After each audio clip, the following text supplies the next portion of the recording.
Let me begin by thanking Asfar and the Nutshell Group for inviting me to this event today.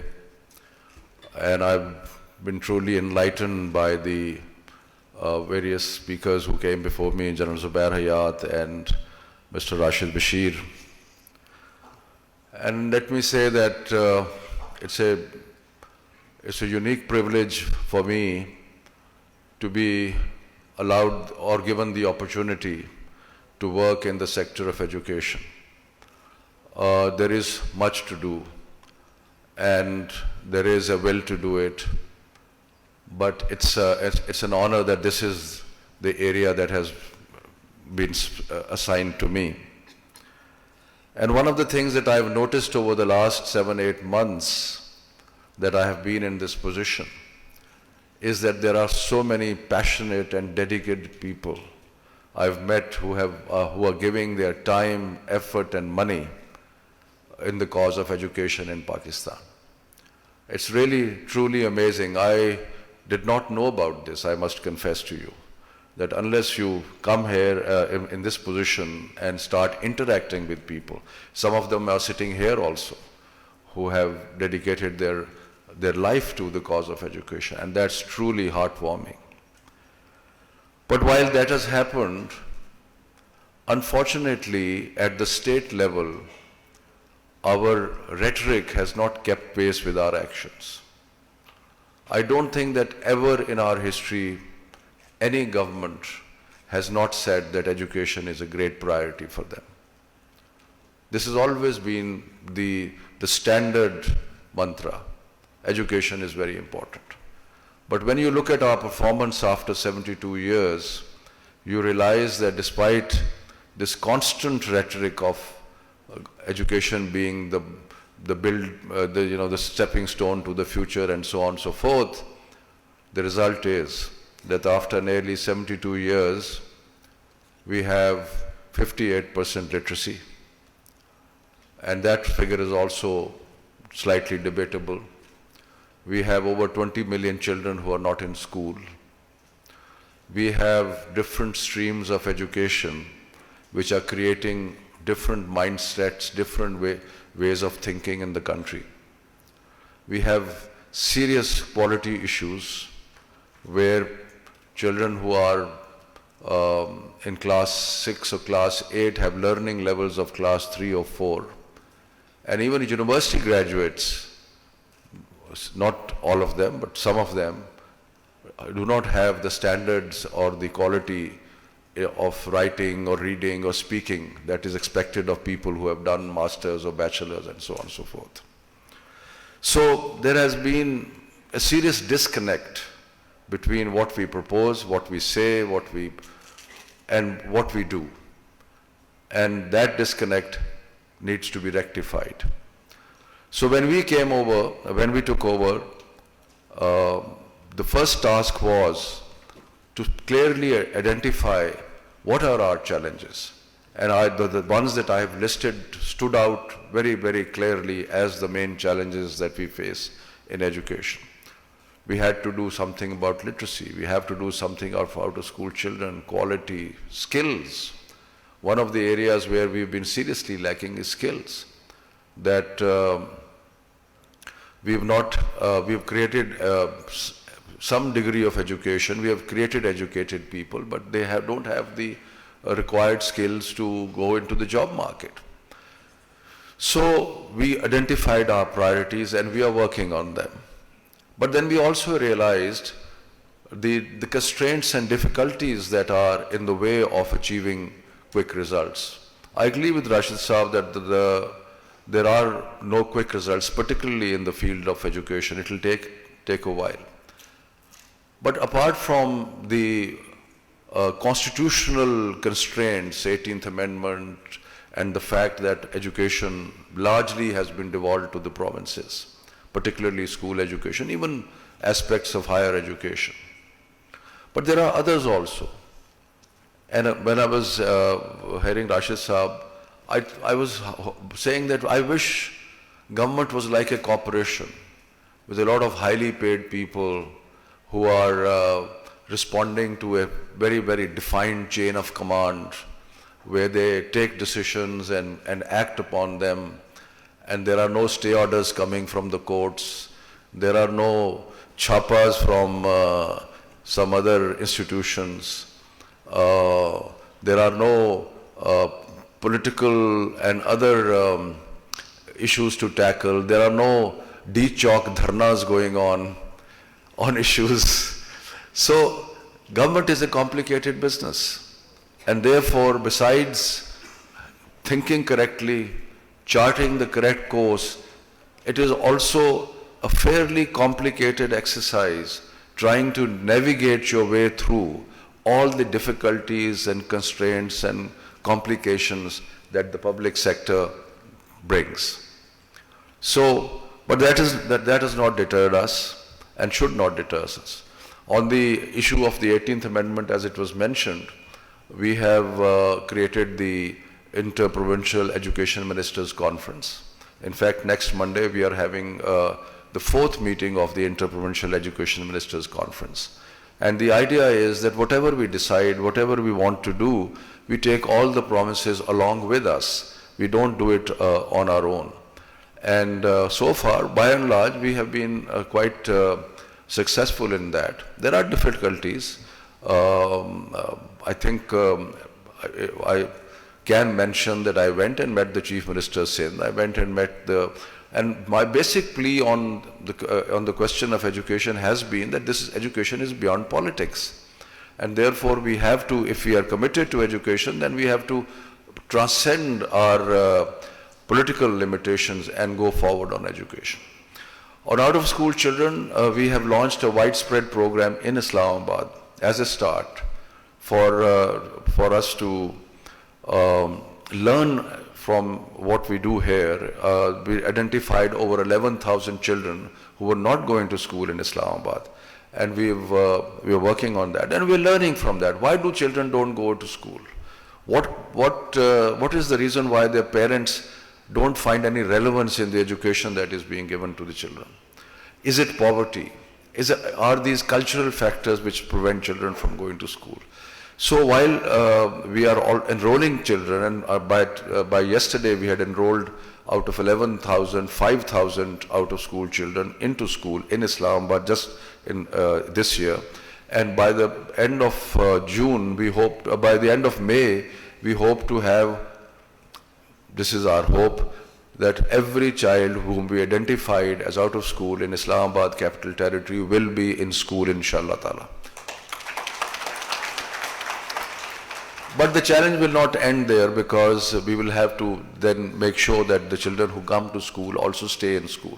And what we learn from here, we hope to scale nationwide. We also have started an enrollment drive in Khyber Pakhtunkhwa. I was in Jamrud the other day. And you know what is so interesting is that even in the tribal area, the desire and the demand for education is so huge. And not just male education, female education. And I was told over there that the real problem is access. That we need maybe 10 times more schools than we have right now. There is so much demand for education. So obviously there is a lot of distance to travel, and hopefully we will make a serious effort that these 20 million children out of school, inshallah, a significant portion of them starts to go to school in all the provinces. On literacy, what we are analyzing is that over the last 71 years, there have been a number of adult literacy programs, because literacy is concerned with out-of-school children, of course, but literacy is also concerned with adults who are illiterate. And we found that we are trying to analyze why is it that all our adult literacy programs have not really worked in the past. What we are also looking at, and this is maybe I'm too optimistic, and maybe one looks for solutions which are in a sense quick and fast. So I'm looking for a magic bullet in this, because if you are at 58% today, for example, and we want to go to 70%, we will have to educate 1 crore 44 lakh people. 1 crore 44 lakh people to reach from 58 to 70. So how do you educate or make literate? By the way, the difference is that to make people literate, you have accelerated learning programs which last for 40-45 days. So how do you do it? So maybe that's where technology comes in, and we just heard earlier about Khan Academy and others, and we're looking at so many different kinds of technological solutions. There has been an experiment which I'm so keen to understand and maybe replicate, in which through mobile phones, some degree of literacy has been created. Hopefully, if we can study it further, maybe we can bypass the old methodology of creating adult literacy centers and getting teachers to go there and students and adults to come there. Maybe we can leapfrog through technology this constraint of creating, for example, if we take the figure of 1 crore 44 lakhs, we needed 700,000 centers. We needed 21 lakh teachers. So the point is that technology maybe will come to the rescue, and therefore we are looking seriously at technological solutions. By the way, on the subject of technology, we are also looking at technology-driven classroom learning, because we have found that in some places wherever technology has been used, learning levels have gone up. Maybe it's because of game playing. Because children, when they get some kind of a tablet or they have a smart board, it feels like game playing. And because it feels like game playing, children get involved. So how can we scale it up countrywide? Maybe someday, not too far off, we may have a $15, $20 tablet. So if you have a $15, $20 tablet, you can really scale it up. That also is true of teacher training, for example. Instead of bringing teachers to one place and giving them training in an institution, you can distribute tablets. It's already happening. That you distribute tablets to teachers who learn their lessons through which are all pre-packaged over there. So really, technology has a lot of potential. And in Islamabad, we already have 75 smart classrooms donated by Mobilink, and we are now having other partners come in, and hopefully all schools in Islamabad will have smart classrooms and will have technology-driven solutions to so many learning problems. So that is, again, why I say Islamabad is because, one, it's directly related to the federal government and we are here, but also because it becomes a lab and we learn from it. So just one or two more things, and I don't want to take too much of your time, but we are really concerned about different streams of education in the country. We find the madrasa schools producing a certain type of product. We have the government schools producing another kind of product, and we have the private English medium schools producing a different kind of product. And there are two problems with it. One problem, of course, is that education creates the perceptual framework through which you see the world. So if you have different streams of education, you have different perceptual frameworks. And if you have different perceptual frameworks, you are going to react to reality differently. And I think I don't need to elaborate that many of our problems that we had over the last 15, 20 years, and we have done a great job of fighting them, may have, different perceptions may have contributed to that.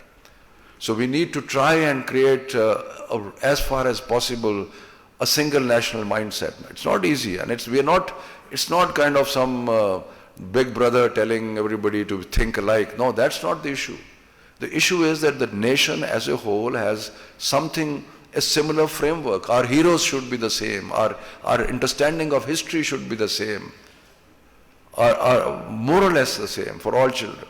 So we are now in the midst of trying to devise a single national curriculum.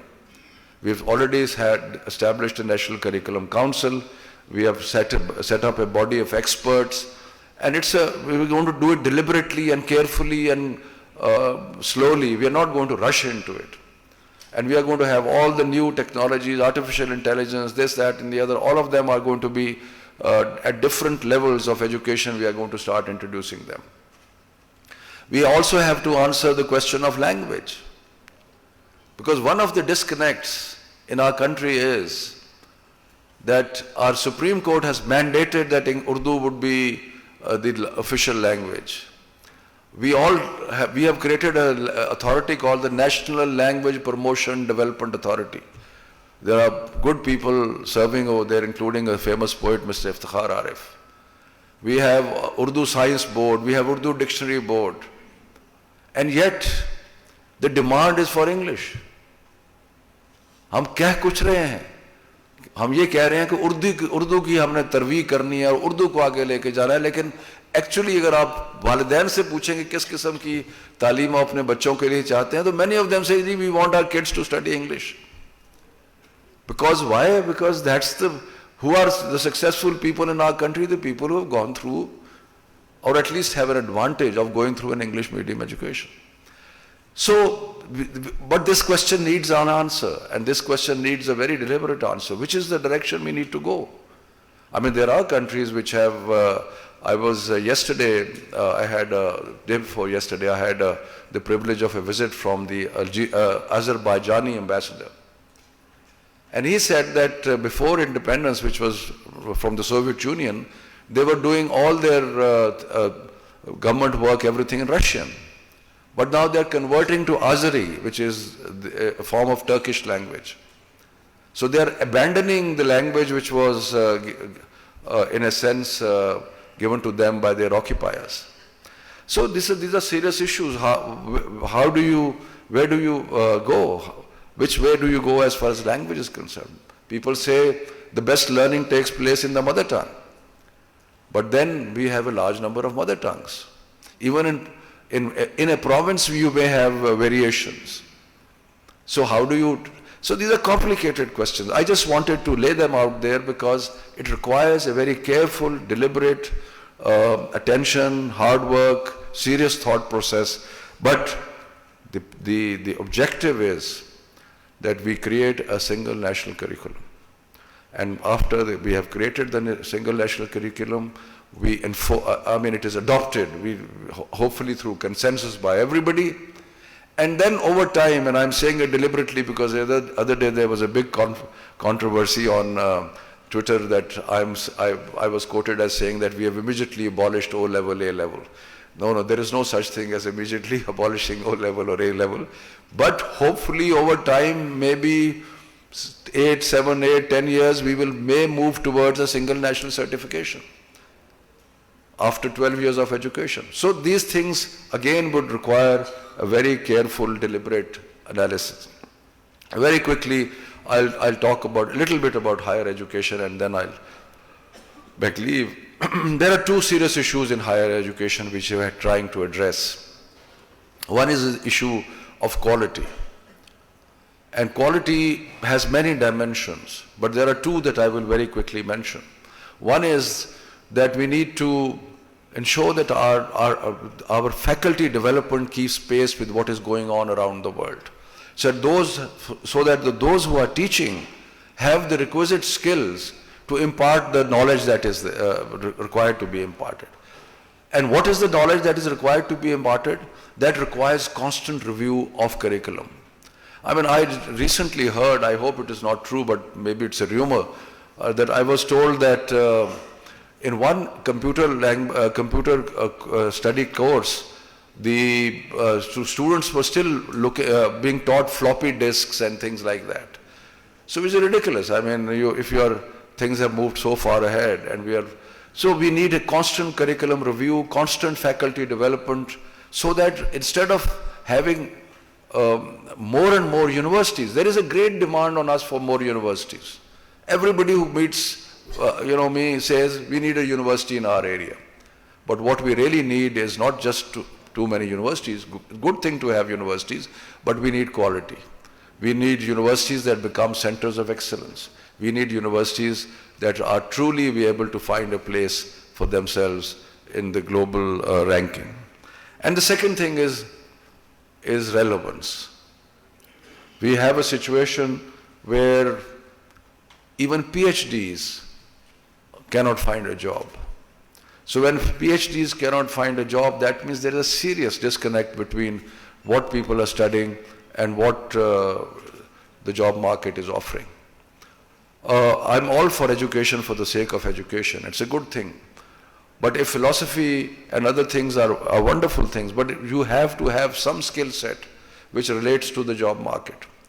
So therefore, we are trying very hard to configure our universities and our courses in a direction where there is a linkage with the workplace. So I haven't had the time to talk about the skills programs that we are doing. We're setting up 50 centers of excellence for different kinds of skill training and so on.